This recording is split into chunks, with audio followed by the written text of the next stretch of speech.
अंत्यदर्शनासाठी ठेवलं जाईल। सकाळपासून कार्यकर्त्यांना अजितदादांचं दर्शन घेता यावं ही कार्यकर्त्यांची धडपड आहे। राज्यभरातून असंख्य कार्यकर्ते आलेले आहेत। अजितदादांनी आतापर्यंत कार्यकर्त्यांवरती केलेलं काम अजित पवार कार्यकर्त्यांच्या पाठीशीच्या बद्दल प्रत्येक कार्यकर्ता आलेला आहे।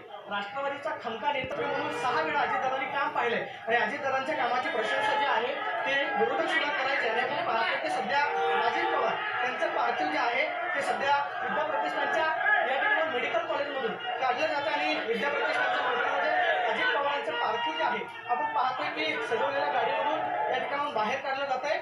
अमर रहे अजितदादा अमर रहे अजितदादा पुन्हा या अशा पद्धतीच्या घोषणा हे सगळे कार्यकर्ते देताना पाहायला मिळतात आणि आपण पाहतोय की प्रत्येकाच्या मोबाईलमध्ये अजितदादांचा शेवटचा व्हिडिओ कैद करता यावा, अजितदादांना पुन्हा कधी पाहता येणार नाही की प्रत्येकाची भावना झालेली आहे, प्रत्येकाचे डोळे पाणावलेले आहेत, प्रत्येकाच्या डोळ्यामध्ये अश्रू पाहायला मिळतात आणि या सगळ्या डोळ्यांच्या अश्रूमधून आपण पाहतोय की अजितदादा त्यांना भावपूर्ण श्रद्धांजली वाहण्यासाठी आपण पाहतोय की हे सगळे प्रत्येकाचे हात आपण पाहतो की या ठिकाणी अजितदादांना शेवटचा निरोप देण्यासाठी जोडलेले पाहायला मिळत आहेत आणि अजितदादा यांचं पार्थिव हे सध्या आपण पाहतो की मेडिकल कॉलेजमधून बाहेर काढलं जातं आणि विद्या प्रतिष्ठानच्या मैदानावरती अजित पवारांवरचं उद्या जो अंत्यसंस्काराचा कार्यक्रम होतोय। मात्र पहाटेपर्यंत पार्थिव जे आहे ते अंत्यदर्शनासाठी विद्या प्रतिष्ठानच्या मैदानामध्ये ठेवलं जाईल। यासाठी अजितदादांचं पार्थिव हे सध्या आपण पाहतोय मेडिकल कॉलेजच्या पोस्टमॉर्टम डिपार्टमेंटमधून बाहेर काढले। सकाळच्या वेळेस विमान अपघात झाला त्यावेळी दादांचं पार्थिव हे मेडिकल कॉलेजमध्ये आणण्यात आलेलं होतं आणि त्यानंतर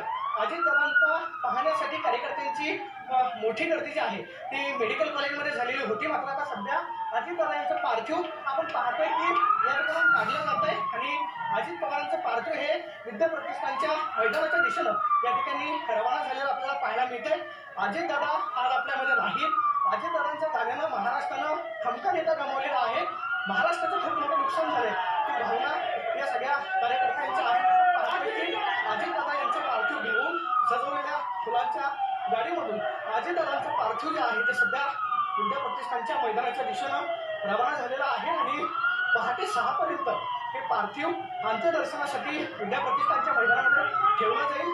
आपण पाहतोय की हा आवाज बारामतीकरांना पुन्हा कधीच ऐकता येणार नाही, कारण अजित पवार आपला नेता आज आपल्यामध्ये नाही ही भावना या सगळ्यांची झालेली आहे आणि आपण पाहतोय की स्वतः जय पवार असतील कुटुंबाचे सगळे सदस्य हे सगळे आपल्याला पाहायला मिळतात आणि अजितदादा यांचं पार्थिव घेऊन आपण पाहतोय की सध्या या ठिकाणाहून अजितदादा यांचं पार्थिव जे आहे घेऊन निघालेले पाहायला मिळतात।